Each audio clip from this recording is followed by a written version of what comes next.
ঘুনে খাওয়া মেঘে কালো হয়ে যায় হৃদয় যখন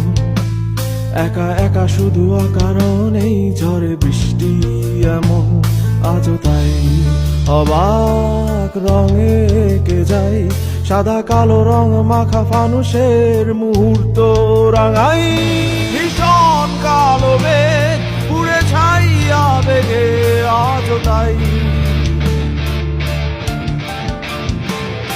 অবাক জোছনায় পড়া চোখ তবুও সাজাই এই সন্ধ্যায় দু চোখ সাগরে বুকের পাঁজরে ভেসে যায় অবাক জোছনায় লুকিয়ে রেখেছি ভেজা চোখ দেখাইনি তোমায়।